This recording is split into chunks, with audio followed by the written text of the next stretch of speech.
Viernes 24 de julio, estamos exactamente a una semana de terminar este capítulo titulado Julio. El próximo sábado estará arrancando agosto, el mes de la patria, y qué manera de arrancar agosto. En La Paz vamos a tener la entrada del Gran Poder, nada más y nada menos que eso estaremos viviendo el siguiente fin de semana. Para este domingo es, diríamos, que es el último ensayo. No se me viene el nombre exactamente, pero o la última promesa se llama, ¿no, Joaco? Tipo convite, creo que es en el carnaval, por ahí me dice, me corrige, me sale alguien y me corrige, pero bueno, es la última prueba, diríamos. El ensayo general va a ser este domingo en la ciudad de La Paz, rumbo a la postergada entrada del Gran Poder. Bien, lo que no se postergó fue lo que ocurrió ayer en el Senado. Se sancionó finalmente esta ruta alterna que va a conectar La Paz con Cochabamba. Ya fue remitida esta norma, esta ley, al Ejecutivo para que promulgue esta ley que justamente declara como prioridad nacional la construcción e incorporación a la red vial fundamental del tramo carretero Río Abajo de La Paz, Quillacollo, Cochabamba. Una buena noticia.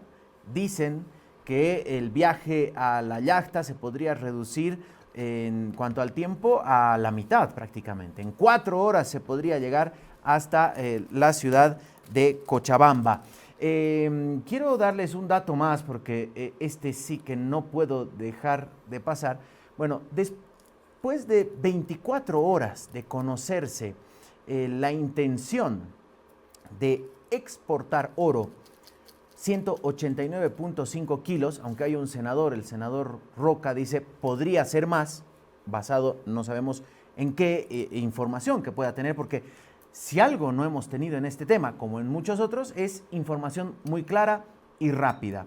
Bueno, esta intención de exportar ilegalmente se conoce ahora porque no había ningún tipo de autorización y los documentos que mostraron eran falsos. Bueno, y pretendían salir del aeropuerto más importante del país, el de Viru.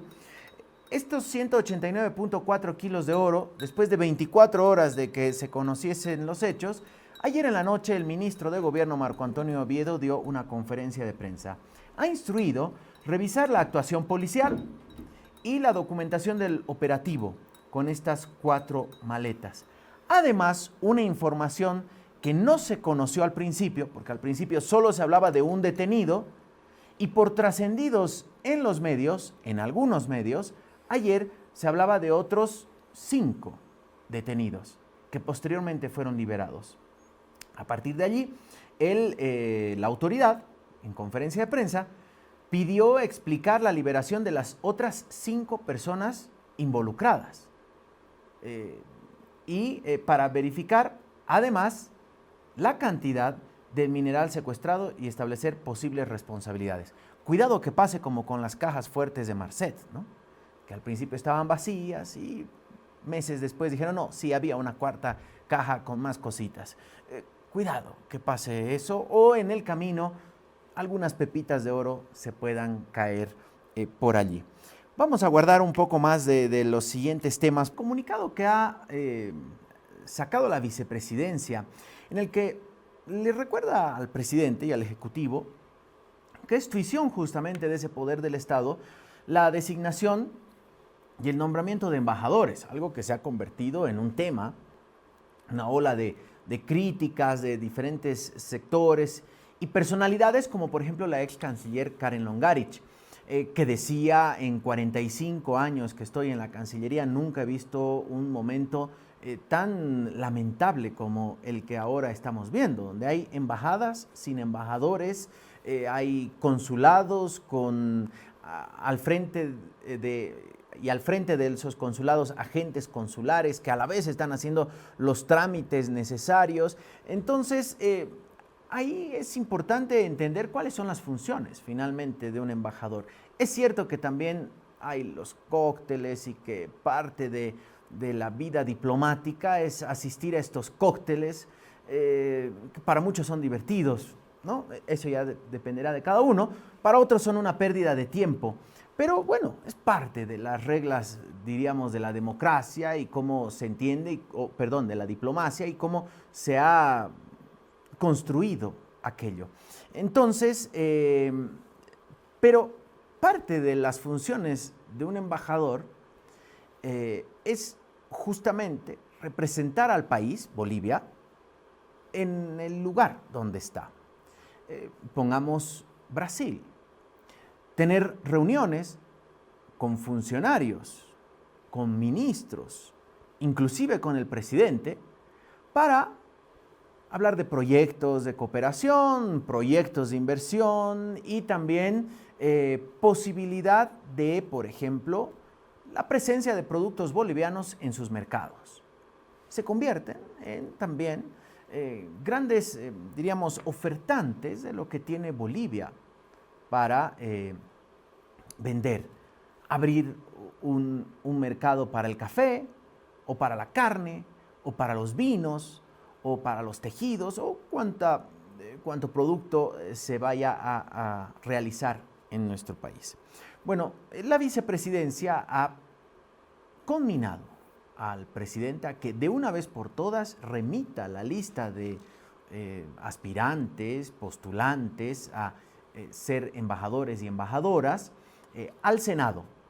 Es el Senado la instancia que debe aprobar cada uno de los nombramientos. En una sesión reservada, el Senado aprueba o rechaza las sugerencias para embajadores o embajadoras de Bolivia. Entonces dice, en la parte final de esta nota, dice, por eso exigimos con firmeza y con responsabilidad al presidente que remita de forma inmediata al Senado los nombres de los embajadores. La diplomacia no es premio, dice, es servicio. Una embajada no es un cargo, es una familia boliviana que necesita ayuda consular. Ahí hay una confusión en esa línea. Permítanme aclarar un poco. Una cosa es la embajada y otra cosa es el consulado.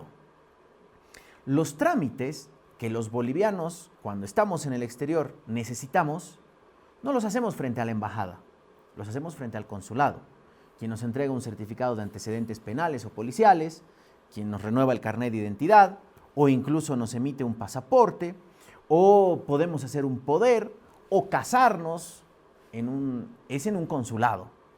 Incluso, si un ciudadano extranjero necesita alguna cuestión de trámites o visas para ingresar a Bolivia, por ejemplo, no lo hace tampoco ante la embajada, lo hace ante un consulado. Entonces la, diríamos, desprotección a las familias bolivianas no necesariamente es así, aunque sí la embajada actúa cuando ya hay, por ejemplo, algún tipo de vulneración a la colectividad boliviana en determinado país. Ya es un ataque directo a toda la colectividad. Entonces ahí sí podría involucrarse la embajada o el embajador y hablar con las autoridades de ese país, porque tiene un rango, un embajador, para poder ser recibido por ministros o inclusive presidente o presidenta de ese país. Entonces, allí hay una leve confusión, pero diríamos nada dramático. En limpio le están pidiendo al gobierno que de una vez pase la lista. Vamos a hablar del 6 de agosto. Lo decíamos al arrancar el programa. Agosto ya comienza el próximo sábado e inmediatamente será una semana mucho más corta porque recordarán que según un decreto supremo que establece la lista de feriados de todo el año, establece que como cae jueves, el 6 de agosto, el viernes 7 también es feriado para crear este fin de semana puente, feriado puente, fin de semana extra largo, como ustedes quieran llamar, y fomentar el turismo interno. Bueno, el 6 de agosto está confirmada la sesión de la Asamblea Legislativa Plurinacional en la capital del estado. Un día antes, el 5, miércoles 5 de agosto, en el centro de convenciones ahí están, miren, esa es toda la lista de actividades. ¿Les parece si revisamos? 4 de agosto, sesión de honor de la Brigada de Asambleístas Plurinacionales de Chuquisaca. Bueno, esto recogemos, esta información recogemos de la página de la Brigada Parlamentaria de Chuquisaca, que serán los anfitriones. El 5 de agosto será la sesión de la Cámara de Diputados en el Centro Internacional de Convenciones y Cultura, ahí al lado del Palacio de la Glorieta, del Castillo de la Glorieta, en un hermosísimo edificio, este Centro Internacional de Convenciones y Cultura. Allí va a sesionar la Cámara de Diputados. El 5 también habrá visita diplomática, va a haber embajadores de India y China a la capital, invitados. El 5 y 6 de agosto va a estar ya el presidente de Estado, va a haber desfiles protocolares. El 6 de agosto, el mensaje presidencial, va a emitir su informe en la Casa de la Libertad. Y además allí sesiona la Asamblea Legislativa Plurinacional, presidida por el vicepresidente del Estado y presidente de la Asamblea, Edman Lara. Será, como lo decíamos en la entrevista, será el quinto momento en el que veremos juntos al presidente y vicepresidente en estos más de 8 meses de gestión, desde el día de la asunción presidencial. ¿Qué se anunciará? ¿Será que el presidente anunciará estos cambios? ¿Habrá un movimiento del gabinete como, por ejemplo, mencionaban o en todo caso casi que recomendaban nuestros invitados y también parte del arco político? Lo veremos. Estamos cerrando una nueva semana con el tipo de cambio flexible, el dólar oficial flexible, que arrancó el 29 de junio, ya estamos casi llegando al mes de este nuevo esquema flotante o flexible del tipo de cambio oficial, y hoy vuelve a marcar un alza la cotización de la divisa norteamericana. 11,21 es la cotización de hoy, en este viernes 24 de julio. Recordemos que esto arrancó 9,76 el 29 de junio y de ahí el incremento en más de 1 boliviano con 40 centavos, es decir, si quieren, una devaluación del boliviano del 15% o un incremento del valor del dólar en un 15%. Esto, por ejemplo, desde el sector del transporte. Ayer escuchábamos las declaraciones del secretario ejecutivo del transporte sindicalizado de Bolivia, Lucio Gómez, que al momento de reclamar por el diésel, que hasta ahora no hay, decía que este tipo de cambio flexible lo que ha ocasionado es directamente un incremento en los precios de los repuestos de los vehículos.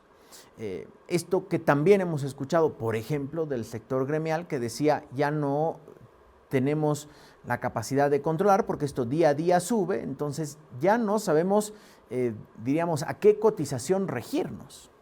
Porque si en menos de un mes la devaluación ha sido del 15%, escapa de muchos cálculos.